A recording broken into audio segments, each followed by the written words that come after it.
video will show you how to use the help within Acumatica. If you are on a form within Acumatica and want to know how to do something or look up what an item means on the form, you can go to the little question mark in the circle. The help will provide you procedures, concepts, form reference, and a help dashboard for the form that you are currently on.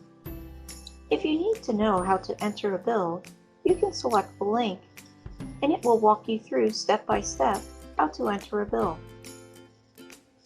If you want to know what these items mean for post-period date, you would then go to your form reference.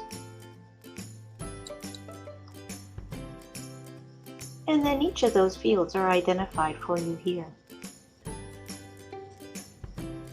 If you click this back arrow, it will take you to the main help page for the educational resources. Here you can look up different things on how to do things. This explains the help within Acumatica.